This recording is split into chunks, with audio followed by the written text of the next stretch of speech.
पार्वती मैया ने प्रणाम किया और बड़ा सुंदर प्रश्न किया है कि भोलेनाथ, प्रश्न वही है, क्या दशरथ नंदन राम ही परब्रह्म राम है? बस एक अंतर हो गया है। कहा क्या? बोले अब मेरे मन में राम कथा के प्रति रुचि आ गई है, तब कर अस विमोह अब नहीं, राम कथा पर रुचि मन माही। मतलब अब राम कथा के प्रति मेरे मन में रुचि आ गई है, पहले नहीं थी। अगर पहले रुचि होती और अगस्त जी से कथा सुन ली होती तो आज ये पूछना ही न पड़ता।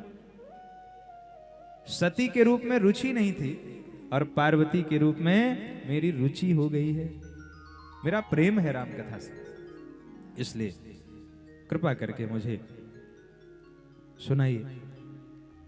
प्रथम सुकारण कहु विचारी, प्रथम सुकारण कहु विचारी, निर्गुण ब्रह्म सगुण बपुधारी, निर्गुण ब्रह्म सगुण बपुधारी, पुनि प्रभु कहु राम अवतारा, पुनि प्रभु कहु राम अवतारा, बाल चरित पुनि कहु उदारा, बाल चरित पुनि कहु उदारा, कहु जथा जानकी विवाही, कहु जथा जानकी विवाही, राज तजा सो दूषण काहि, राज तजा सो दूषण काहि।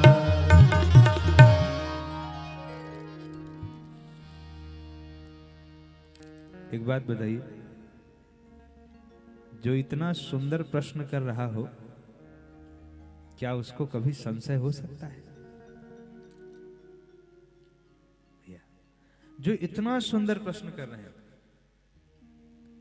पार्वती जी को कोई संशय नहीं है।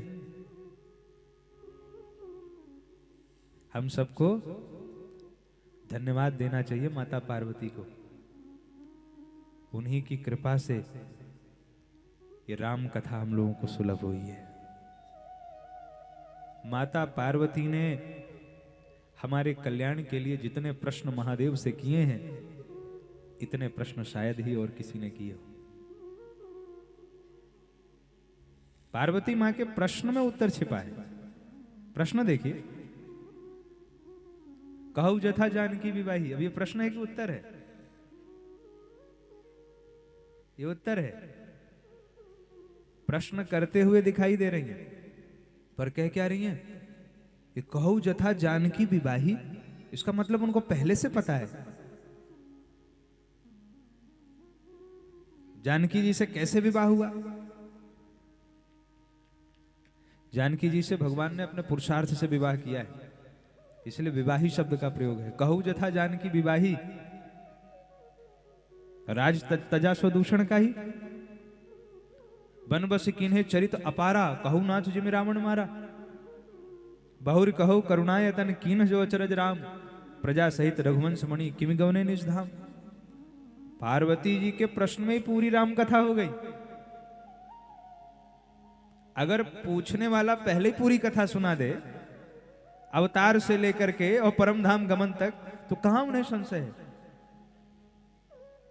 बस पार्वती जी सुनना चाह रही हैं, किस लिए? ताकि हम सब जीवों को भगवान की कथा सुलभ हो जाए। और जैसे ही माता पार्वती ने प्रश्न किया, माता पार्वती के प्रश्न को सुनकर के भगवान शिव प्रसन्न हो गए। क्यों? क्योंकि माता पार्वती के जो प्रश्न हैं उसमें कोई छल नहीं है, प्रश्न उमा के सहज सुहाई। प्रश्न कैसे हैं? सहज सुंदर है। क्यों? छल विहीन सुनी शिव मन। भगवान शिव के मन को बड़ा अच्छा लगा। क्यों? कि पार्वती माता के प्रश्न में कोई छल नहीं है।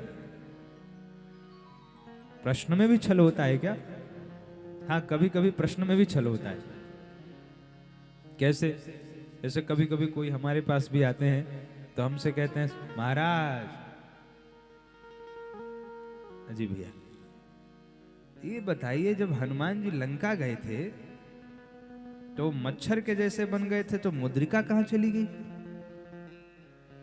तो हम समझ जाते हैं कि ये कोई उत्तर भी लेके आए होंगे। प्रश्न करने का ढंग बता देता है कि व्यक्ति के पास उत्तर भी है।